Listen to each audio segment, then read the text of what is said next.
Tapi untuk orang Islam, ya untuk orang Islam, Allah SWT bukakan 13 pintu rezeki. 13 pintu rezeki. Apa aja nanti kau boleh pintu rezeki itu ya? Nah, ya. Yang pertama adalah takwa. Takwa.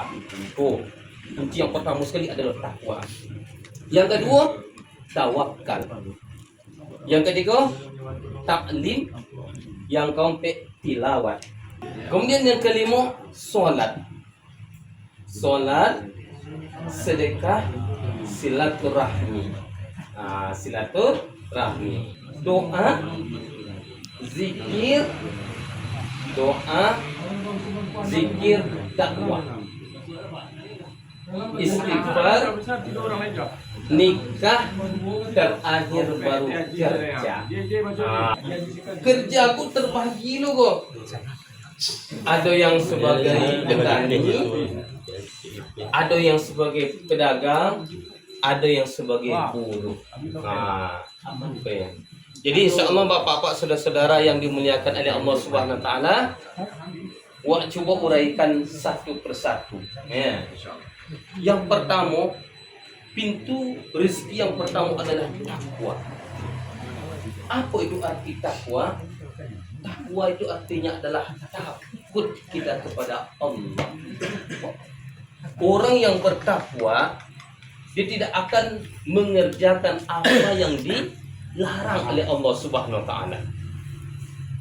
Orang yang bertakwa akan mengerjakan apa yang diperintahkan oleh Allah Subhanahu wa taala. Allah Subhanahu wa taala perintahkan awak salat, wa laksanakan salat. Allah perintahkan berpuasa di bulan Ramadan, wa laksanakan berpuasa. Allah Subhanahu wa taala perintahkan kita untuk berzikir. Perintahkan oleh Allah Subhanahu wa taala berhaji bagi orang mampu. Pergi kita tunaikan ibadah haji. Ini perintah Allah Subhanahu wa taala banyak. Diperintahkan untuk berbuat baik, berprasangka baik, maka kita berprasangka baik. Dilarang oleh Allah Subhanahu wa taala. Dilarang oleh Allah mencuri, dan sampai mencuri. Dilarang mengurangi timbangan, jangan sampai mainkan timbangan. Apalagi yang toki sawit kan, kalian tidak toki sawit ada ya. Kemudian dilarang selingkuh. Ini kini lah marak-maraknya pun orang selingkuh tu kan. Dilarang. Tapi begini lebih dari kecil, tak dilarang tu ya. Kemudian apa kadang sampai melakukan hal yang dilarang oleh Allah Subhanahu wa taala karena kita merasa tidak dilihat oleh Allah. Coba sedang kerojo. Kalau awak sedang kerojo, kalau awak sedang diawasi di atas sana atau diawasi di induk somang, kira-kira elok-elok anda kerojo dah. Elok-elok. Ketika kita merasa diawasi oleh Allah Subhanahu wa taala, maka kita akan menjaga apa yang diperintahkan oleh Allah dan meninggalkan apa yang dilarang oleh Allah Subhanahu wa taala. Kita ini betul, ketika takwa awak betul, maka dalam surah At-Talaq Allah Subhanahu wa taala sebutkan, "Wa may yattaqillaha yaj'al lahu makhraja." Siapa yang menyempurnakan takwanya kepada Allah, maka Allah SWT berikan jalan keluar setiap urusannya. Setiap urusan awak pun dimudahkan oleh Allah Subhanahu wa taala. Itu masalah urusan. Wa yarzuqhu min haitsu la yahtasib. Masalah rezeki, Allah SWT akan beri rezeki daripada arah yang tidak disangka-sangka atau tidak diduga-duga. Saya akan menceritakan sedikit kisah sahabat Nabi. Kisah sahabat Nabi. Kisahnya adalah ketika waktu itu sahabatnya kok bukan tidak masuk masjid lah. Tidaklah pergi porang. Pergi buang hajat. Buang hajat. Buang hajat di waktu itu masih di tanah aja langsung. Kalau ibaratnya WC kapling lah. Buang gini kan. Kalau nak misi kapling kan misi terbang kan. Iya, iya, iya. Jadi di lubang di muka sahabat tadi buang hajat ada lubang loh. Jadi ketika nyu buang hajat keluarlah tikus membau mengeluarkan buang dinar. Dinar ku adalah piti omeh. Sama je someh kan. Muncullah tahu berapa orang omeh ini kan. Iya, iya. Sekali kedua. Siap tu kedua kali keluar je membau uang dinar je. Kalau nak silap mau sampai 70 kali moncik aku keluar dari lubangnya, kemudian membawa piti omeh je aku. Terakhir di bawahnya kuncang itu. Ada saku dompet aku menyimpan piti dinar aku kan. Keluarnya. Lah siap sahabat tadi buang hajat, maka diambilnya. Diambilnya masuk alam mencari.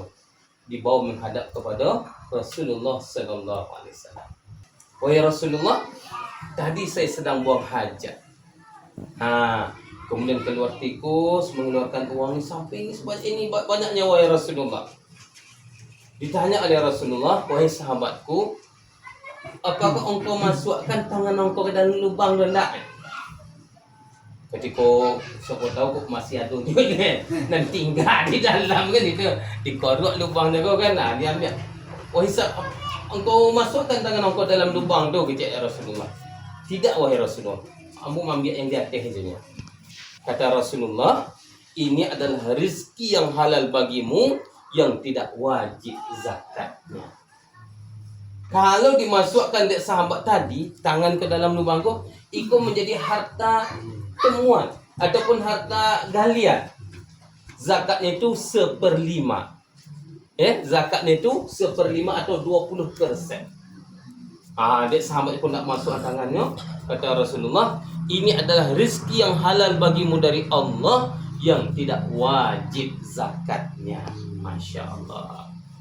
Tuh, bila itu akan awak dapatkan ketika kita menyempurnakan takwa kita kepada Allah Subhanahu wa taala. Orang yang bertakwa akan jauhkan dirinya dari perkara yang haram. Yang kedua, tawakal. Tawakal, menyerahkannya kepada Allah, menyerahkan segala sesuatu kepada Allah Subhanahu wa taala. Apa arti tawakal itu? Berusaha sungguh-sungguh baru menyerahkan kepada Allah Subhanahu wa taala. Itu arti tawakal. Sahabat Nabi pernahnya akan melaksanakan solat, dia datang ke masjid membawa kendaraan untuk salah unta. Ketika dia nak pergi sembahyang, maka dia kan bertani, tapi tak dikit kan dia dah. Tanya dia Rasulullah, wahai sahabatku, apakah tidak engkau ikat dulu unta engkau? Dia. Kita serah aja kepada Allah. Tawakal kepada Allah wahai Rasulullah. Bukan seperti itu tawakal. Ikatkan dulu untamu, setelah itu baru serahkan kepada Allah. Tawakal kepada Allah. Itu arti tawakal. Maka dalam ayat Al-Quran, wa may yatawakkal 'ala Allah fa huwa hasbuh. Siapa yang bertawakal kepada Allah, menyerahkan kepada Allah, maka Allah Subhanahu wa taala yang akan mencukupinya. Allah Subhanahu wa taala yang akan mencukupi apa keperluan kita, Allah Subhanahu wa taala yang akan cukupi. Kemudian yang ketiga adalah taklim. Taklim, belajar. Kemudian tilawat, membaca Al-Quran, ataupun sampai juga kalau bisa hafal Al-Quran. Yang kelima, dengan solat. Allah SWT bukakan pintu rezeki melalui solat. Dalam ayat Al-Quran, wa'mur ahlaka bis-solah wastabir 'alaiha la nas'aluka rizqa nahnu narzuquka wal 'aqibatu littaqwa. Kata Allah SWT kepada Nabi ini sebetulnya, wa'mur ahlaka bis-solah, perintahkanlah keluargamu untuk melaksanakan solat. Wastabir 'alaiha, dan bersabarlah dalam mengerjakannya. La nas'aluka rizqa, Kami tidak meminta rizki kepadamu, kata Allah. Nahnu narzukuka. Kamilah yang memberikan rizki kepadamu. Wal akibatul littaqwa. Dan akibat yang baik itu bagi orang yang bertakwa. Ulama kita sampaikan, ini isyarat diperintahkan oleh Allah SWT kepada Nabi supaya menyuruh keluarganya untuk melaksanakan sholat. Ini dengan mengerjakan sholat, menyempurnakan sholat, maka akan mendatangkan rezeki dari Allah Subhanahu wa Ta'ala. Maka betulkan sholat.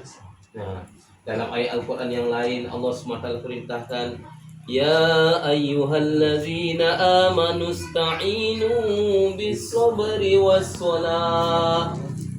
Innallaha ma'as-sabirin. Wahai orang-orang yang beriman, kata Allah, carilah pertolongan Allah SWT dengan sabar dan sholat. Ya, kita cari pertolongan Allah SWT dengan sabar dan sholat. Apa caranya? Betulkan sholat. Ya, betulkan sholat kita. Mulai dari mana dibetulkan? Mulai daripada istinja, mulai dari mandi jenabat, mandi wajib, kemudian bacaan-bacaan sholat, gerakan-gerakan sholat. Hadirin bapak-bapak, saudara-saudara sedang jemaah wirid yang insya-Allah dimuliakan oleh Allah Subhanahu wa Ta'ala, nih dengan sholat. Betulkan sholat, isyarat Allah Subhanahu wa Ta'ala akan mudahkan dan lapangkan rezeki kita. Kemudian dengan sedekah. Yang kelima ada yang keenam dengan sedekah. Pintu rezeki yang keenam adalah sedekah. Dalam hadis riwayat Muslim itu menyebutkan sesungguhnya tidak akan habis harta yang disedekahkan, melainkan akan bertambah dan bertambah. Dalam ayat Al-Quran Allah SWT sebutkan, Allah Subhanahu wa Ta'ala mengharamkan riba.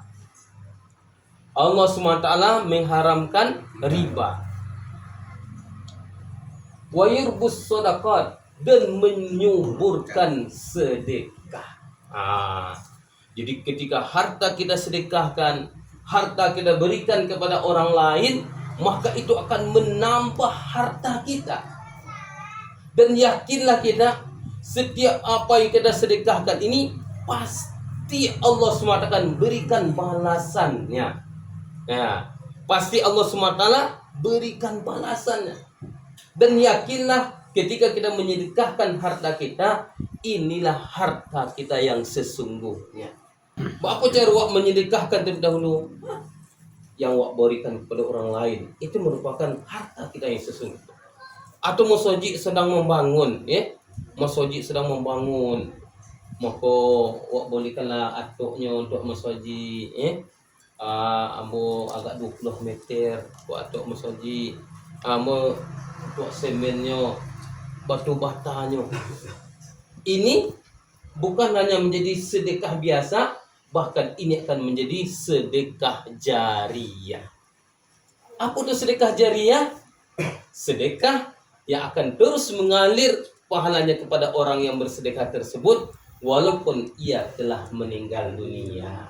Silaturahmi, berkasih sayang, berkasih sayang dengan orang lain, ya. Silaturahmi dengan tetangga, silaturahmi dengan kawan sejawat, ya.